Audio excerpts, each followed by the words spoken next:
This is the story about how my own mom scammed me out of money and credit. I know that sounds crazy. What mother would do that? I asked myself the same question throughout the entire thing. See, as I was growing up, I was never really taught about the basics of finances. My mom especially did not bother teaching me, as she did not know a whole lot either. So I ended up pretty clueless about the whole subject. Even at the end of high school, I had no idea how to handle credit cards, record my spendings, or budget my money. I never really blamed her, but I did feel a bit deprived of valuable information.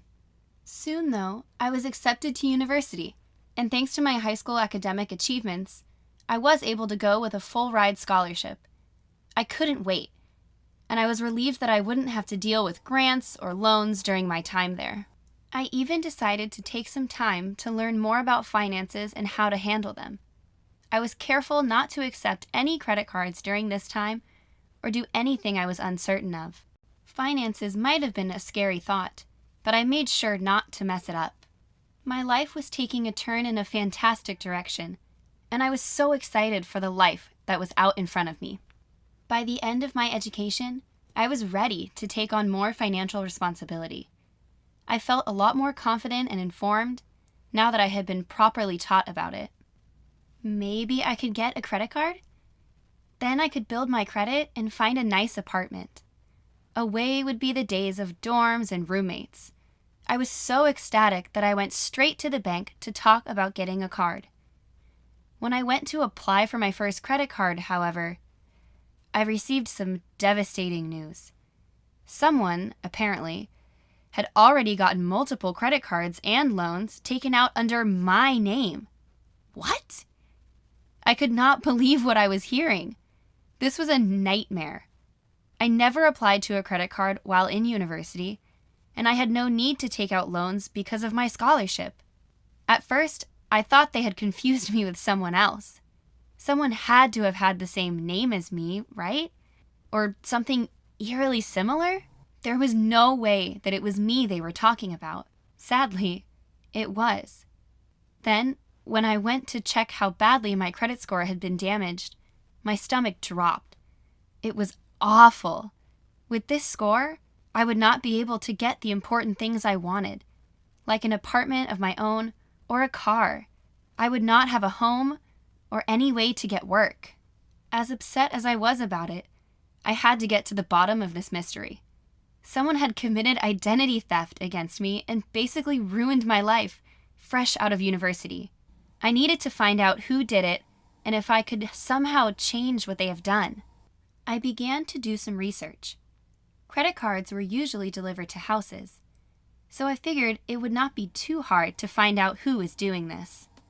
After a lot of time searching, I found out who did it, and I almost regretted it. Every single credit card had been sent to my mother's house. At first, I refused to believe it.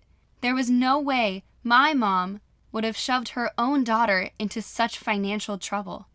I tried to search to see if I got the address wrong, but everything pointed towards her house. I decided that there was no use stalling any longer. I needed to confront her about this. Even while I went to do it, a little voice in the back of my mind was worried and scared. What if it was not her? What if I was wrong? I would be going and falsely accusing my mother of committing identity theft against her own daughter. She would be furious, and the culprit would have not been found. On the other hand, what if it was her? What if she had actually gotten loans and credit cards under my name? I did not know which possibility was scarier. In fact, I just wished the entire situation would disappear. Just poof, gone. But no matter how much I did not want to do it, I knew that this had to happen one way or another. I had to talk to my mother about my identity theft. I eventually gathered up the courage to go to her house and confront her with all of the proof I had found. My nerves felt on fire the entire time. When I asked her about it, she seemed surprised, then upset with me. She denied it at first, even pointing out that a mother would never do such a thing to their daughter. She even sounded disappointed in me, blaming me for allowing my credit score to drop so low. I felt like shrinking into a ball, but I had to stay strong. I knew I had compelling evidence. And if it really wasn't her, maybe she would be willing to help me catch the criminal. After I showed her the proof of where all of the credit cards had gone to, and all of the loans that weren't mine, she cracked. She admitted everything. My mother really had been the one to shove me into this situation. While I was away at university, she had gotten into deep, deep credit card debt and didn't know how to get out of it.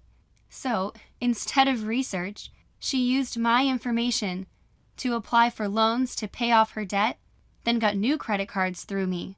I was so enraged that she had done this to me. She used me to get out of the trouble she had created, and I will never forgive her for that.